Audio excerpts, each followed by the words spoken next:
नमस्कार दोस्तों। उत्तर प्रदेश के अलीगढ़ में रहने वाले ट्रक ड्राइवर के साथ एक ऐसी सच्ची खतरनाक भूतिया घटना घट गई जिसे सुनकर आपके रोंगटे खड़े हो जाएंगे। तो चलिए कहानी शुरू करते हैं। इस शहर में एक साधारण सा परिवार था। हरिया इस परिवार का एक सदस्य था। हरिया अपने माता पिता के साथ रहता था और उसकी एक छोटी बहन और एक बड़ा भाई था। परिवार काफ़ी खुशहाल था। हरिया को बचपन से ही पढ़ाई में मन कम लगता था। अब उसने 12वीं पास कर ली थी और पढ़ाई छोड़ दी थी। बस उसे ड्राइवर बनने का शौक़ था। उसे लगता था कि मैं एक ट्रक ड्राइवर बनूंगा और पूरे देश में घूमूंगा और मज़े लूँगा। उसके घर वालों को भी लगा कि इसका पढ़ने में मन नहीं लगता, चलो इसका ड्राइवर बनने का मन है तो ठीक है। घर वालों ने इसे बोल दिया, तुझे जो करना है वो कर ले, हमें कोई एतराज़ नहीं। इसके पड़ोस में एक आदमी था जो ट्रक चलाया करता था। अब हरिया इस आदमी के साथ ट्रक पर चला गया। ये उस आदमी को बहुत ध्यान से देखता कि उस्ताद कब गाड़ी चलाते हैं और कैसे चलाते हैं। 1 साल के अंदर ही ये गाड़ी चलाना सीख गया। इसका व्यवहार उस्ताद के साथ बहुत अच्छा बन गया और उस्ताद भी इसे छोटा भाई की तरह ही मानने लगे। अब उस्ताद ने कंपनी में बोलकर इसे भी एक ट्रक दिलवा दिया।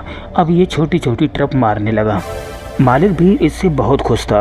एक शाम कंपनी के मालिक ने हरिया से कहा, हरिया क्या तू राजस्थान जा सकता है? 4 पार्टियों का माल है, तुझे अच्छा पैसे दे दूंगा। सारे ड्राइवर तो जा चुके हैं, माल बहुत अर्जेंट है। ये लगभग 7 दिनों की ट्रिप थी। हरिया ने जाने का हाँ तो कर दिया, पर वो इतनी लंबी ट्रिप पर कभी गया नहीं था। हरिया मन ही मन सोच रहा था कि चलो पहले अपने उस्ताद से बात करेंगे, अगर उस्ताद खाली हुए तो उनको भी साथ ले लूँगा। इत्तेफाक से उसके उस्ताद अभी खाली ही थे, तो उसने उस्ताद को सारी बात बताई तो उस्ताद उसके साथ चलने के लिए तैयार हो गए। जब मालिक को हरिया ने कहा, मेरे एक उस्ताद हैं, क्या मैं उनको साथ ले जा सकता हूँ? मालिक ने मना नहीं किया, बल्कि कहा ठीक है, तुम्हारे उस्ताद को भी दिहाड़ी दे दूँगा। अब हरिया बहुत खुश था। उसी रात ट्रक में सारा सामान लोड हो गया, क्योंकि सुबह सुबह जल्दी निकलना था। दोनों बारी बारी से गाड़ी चलाते हुए राजस्थान पहुंच गए। अब वो लोग पहली लोकेशन पर पहुंच चुके थे। असली कहानी तो अब शुरू होती है। लेबर गाड़ी खाली कर रहे थे। हरिया ट्रक के पास ही खड़ा था। हल्का अंधेरा था। सामने एक बिजली का पोल था जिसमें एक बल्ब जल रहा था। ठीक उसके नीचे एक औरत गोद में बच्चा लिए खड़ी थी। हरिया की नज़र उस पर पड़ी। उसके चेहरे पर एक अजीब सी मुस्कान थी। देखने में लग रहा था कि जैसे वो एक विधवा हो। वो बस एक टक हरिया को देखे ही जा रही थी, पर हरिया ने उसे नज़रअंदाज करते हुए वहाँ से हटकर दूर खड़ा हो गया। अब सामान उतर चुका था तो दोनों अगली लोकेशन के लिए वहाँ से निकल गए। आश्चर्य की बात तो ये थी कि जब ये लोग दूसरी लोकेशन पर माल खाली कर रहे थे तो हरिया को वही औरत फिर से दिखाई दी, वही गहरी सी मुस्कान और हाथ में बच्चा। ये देख अब हरिया के मन में डर पैदा होने लगा था। काम खत्म होते ही वो लोग फिर से वहाँ से रवाना हो गए। अब दोनों तीसरी लोकेशन पर पहुँच चुके थे। अचंभा की बात तो ये थी कि वो औरत हरिया को वहाँ भी दिख गई। हरिया ने अभी तक ये बात किसी को बताई नहीं थी। आखिरी लोकेशन का माल बचा था तो दोनों ने शाम होते होते वो भी दे दिया। ये सारा काम होने में उन दोनों को लगभग 3 दिन लग गए। अब काम खत्म हो चुका था। शाम के लगभग 6 बजे थे तो उस्ताद ने कहा, चलो काम तो सारा ख़त्म हो गया, कोई ढाबा देखो, खाना खाते हैं फिर निकल जाते हैं। दोनों एक ढाबे में रुके और भरपेट खाना खाया और थोड़ा आराम कर वहाँ से निकल गए। थोड़ी दूर चलने के बाद हरिया ने अपने उस्ताद से पूछा, उस्ताद जी, जब हम पहली लोकेशन पर माल खाली कर रहे थे तो वहाँ एक अजीब सी औरत दिखाई दी थी और वही औरत दूसरी और तीसरी लोकेशन पर भी दिखाई दी। मुझे समझ नहीं आ रहा आखिर वो औरत कौन थी। तभी उस्ताद बोले, अरे यार, वो कोई कंपनी की सुपरवाइज़र होगी, क्योंकि ये सारा माल एक ही कंपनी का था, बस यूनिट अलग अलग थी। हरिया को लगा शायद उस्ताद ठीक कह रहे हैं। अब गाड़ी हाईवे पर चल रही थी। उस्ताद ने कहा, अब मुझे नींद आ रही है, मैं तो चला सोने। ट्रक बड़ा था तो उसकी केबिन भी काफ़ी बड़ी थी। उस्ताद पीछे की सीट में लेटते हुए बोले, देख हरिया, जितना मर्जी हो उतना चलाना, नींद आए तो किसी ढाबे में रोक कर तू भी सो जाना। हरिया ने गर्दन हिलाते हुए कहा, ठीक है उस्ताद जी। अब रात के लगभग 12 बज चुके थे। ट्रक के टायरों की आवाज़ दूर दूर तक गूंज रही थी। ट्रक के अंदर रेडियो पर गाने भी बज रहे थे। हरिया मस्ती में गाने सुनते हुए जा रहा था।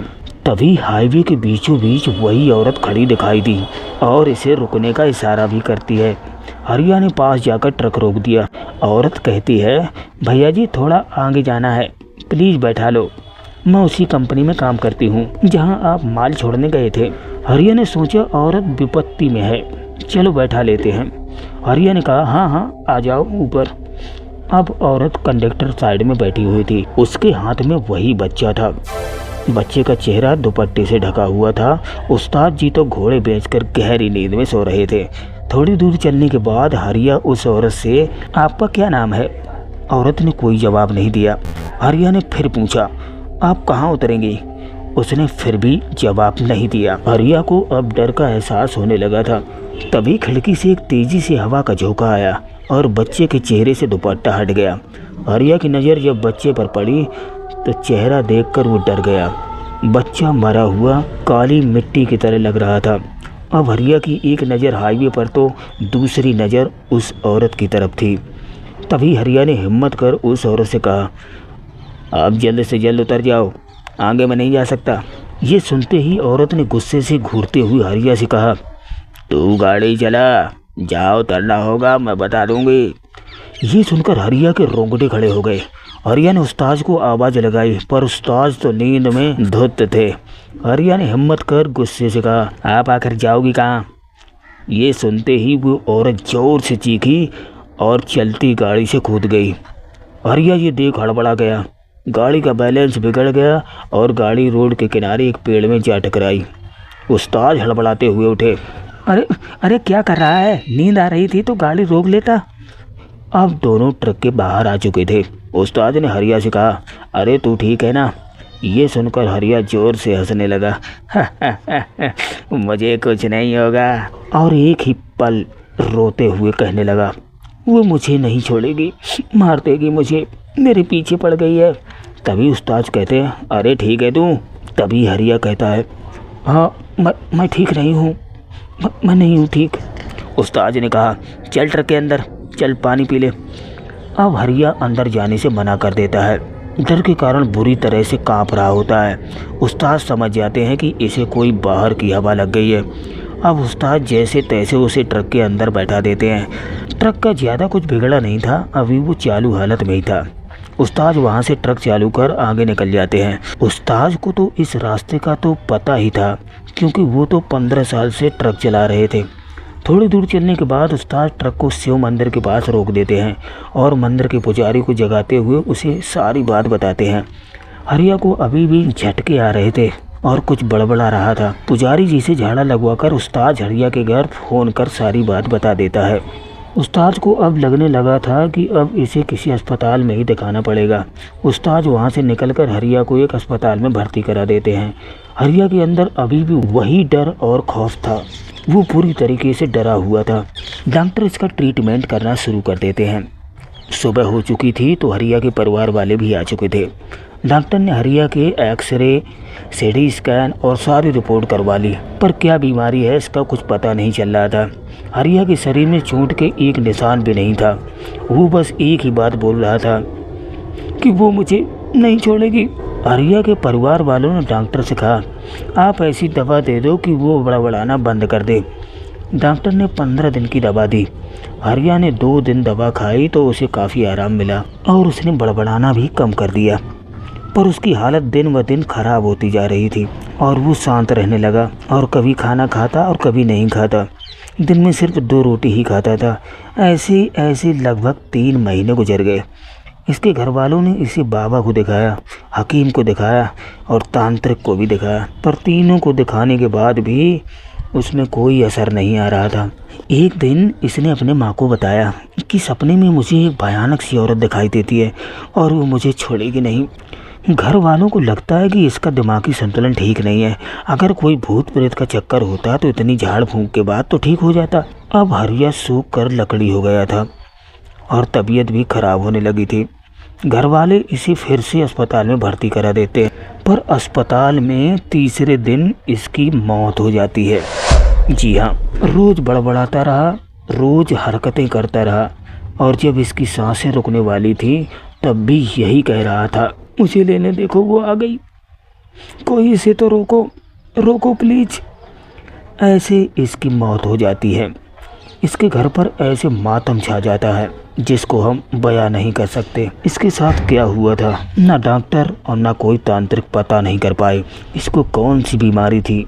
ये एक सच्ची घटना थी। भूत था या भय का भूत, किसी को कुछ भी पता नहीं चला। ऐसे ही और डरावनी कहानियों के लिए प्लीज़ हमारे चैनल को सब्सक्राइब कर लें। और हाँ, अगर आपके पास भी ऐसी कोई सच्ची डरावनी कहानी है तो प्लीज़ हमारे ईमेल पर ज़रूर सेंड करें। आपका बहुत बहुत धन्यवाद। जय हिंद दोस्तों।